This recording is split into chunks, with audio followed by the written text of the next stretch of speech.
Hello everyone, welcome to my YouTube channel. My name is Anne Marie, and today I'm going to discuss the 10 things I love about you. None of this is true, by Jewell. Before we begin, let me remind you that I will not reveal any plot twists, nor will I spoil any surprise endings.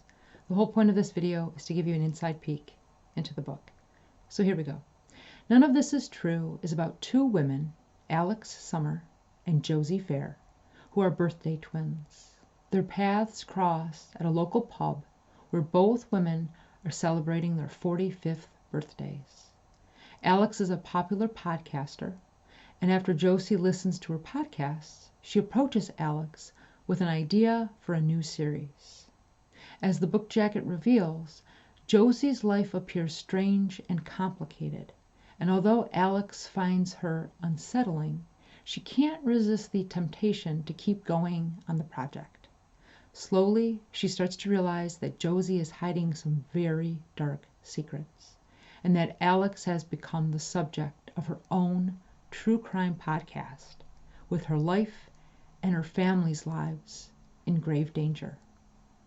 The first thing I love about None of This Is True is the title, because right off the bat, before we even open the book, we know we're being lied to.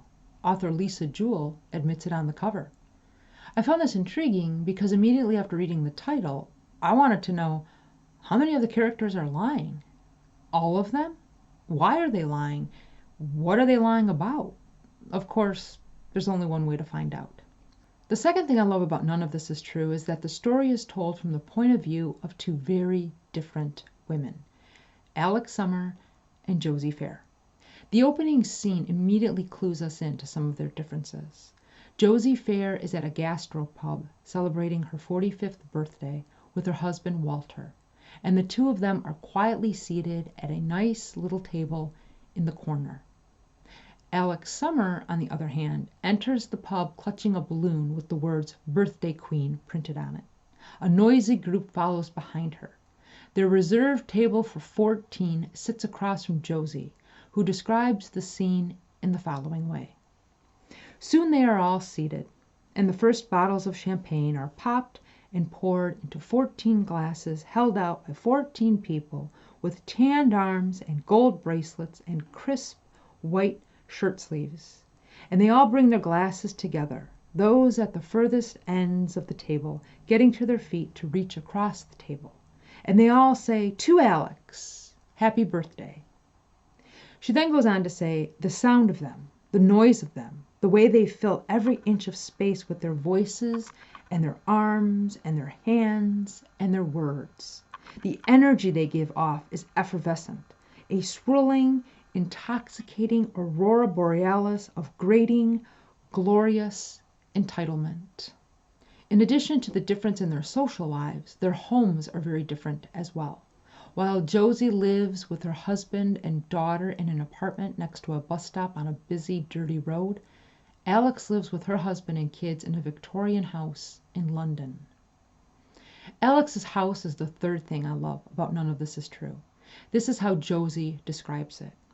From the front, a neat terraced house with a bay window, no different to any other London Victorian terraced house. But inside, a different story.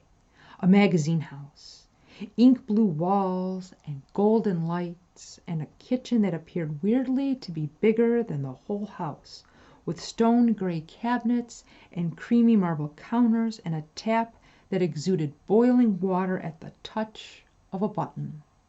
A wall at one end reserved purely for the children's art. Again, there's quite a bit of difference between Josie and Alex's living arrangements. The fourth thing I love are Alex's podcast excerpts and Netflix series snippets that pop up throughout the story. They add suspense and build anticipation of things to come. The first one immediately follows the prologue and reads this way. Coming to Netflix in May. Hi, I'm your birthday twin. Now here's a strange one, coming your way from the people behind The Monster Next Door and The Serial Date Swindler. It's a podcast within a documentary, a kind of podumentary, if you will. In June 2019, popular podcaster Alex Summer, better known for her all-woman series of podcasts about successful women, branched out into a one-off project which she called Hi, I'm Your Birthday Twin, about a local woman who was born on the same day as her. As the project progressed, Summer started to learn much more about her unassuming neighbor than she could ever have imagined, and within weeks Summer's life was in shreds and 2 people were dead. Absolutely spine-chilling stuff with some shocking glimpses into the darkest corners of humanity. We guarantee you'll be binging the whole thing in a day. As I mentioned earlier, these snippets pop up throughout the story and foreshadow things to come. This one occurs right after the prologue, so before we even begin reading part 1, we know that 2 people are going to die. The 5th thing I love about this book is that the story is told in diary form, spanning from June 2019 all the way to March 2022. Although the story spans nearly 3 years, the bulk of what we're reading occurs in June and July of 2019. In this 2-month time frame, Alex and Josie meet, Josie charms her way into Alex's life, and then chaos ensues until Josie disappears. That is not a spoiler because that is disclosed on the book jacket. The 6th thing I love about None of This Is True is Alex's podcast studio. Located at the bottom of the garden behind her home, the studio was Alex's 40th birthday present from her husband, Nathan.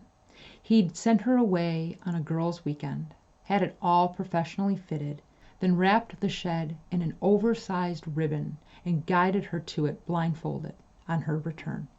The gift was in recognition of how well her newly launched podcast was doing.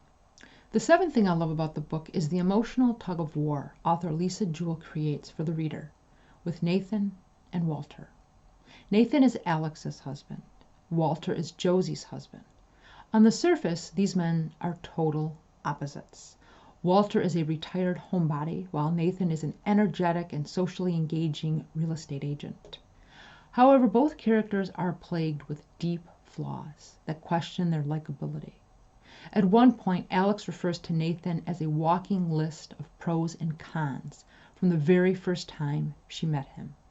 She'd even written a list after their 3rd date to help her decide whether or not she should carry on seeing him. This is exactly how I felt about both Nathan and Walter.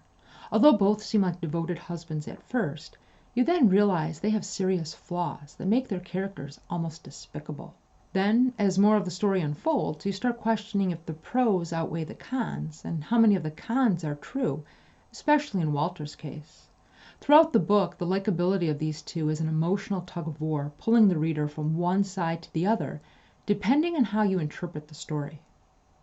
The 8th thing I love about this book is that the pacing keeps you on edge. Once you realize something sinister is afoot, you can't help but lose yourself in the pages, wondering how it's all going to play out. Once again, the excerpts from Alex's podcast and the snippets from the Netflix series give you a preview of what's to come. But it's not until you read it that you believe it. And since none of this is true, you shouldn't believe it, which makes the entire story somewhat of a paradox. The 9th thing I love about this book is that as you're reading, you realize this story could go in a lot of different directions. This is especially true for part 2. The story is divided into 4 parts. Part 1 provides the background for Alex and Josie. It spans just over a month, from Saturday, June 8th, 2019, until Friday, July 12th.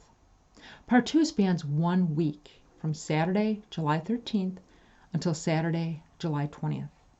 Part 2 leaves you wondering which direction it's headed. Part 3 picks up on the same day Part 2 leaves off and ends 9 days later. In Part 3, we realize the story is headed down a dark and twisted path. Part 4 wraps it up. Kind of. The 10th thing I love about None of This Is True is that the story stays with you for a while, because the ending leaves you questioning the truth about what really happened. Ultimately, once you finish reading it, you need to ask yourself, whose story makes the most amount of sense? I think this would be a great book for a group discussion because how you interpret the story depends on which character you feel has the most credibility. If you've read the book and would like to add to my list of things to love, please do so in the comments. Until next time, take care, be well, and happy reading.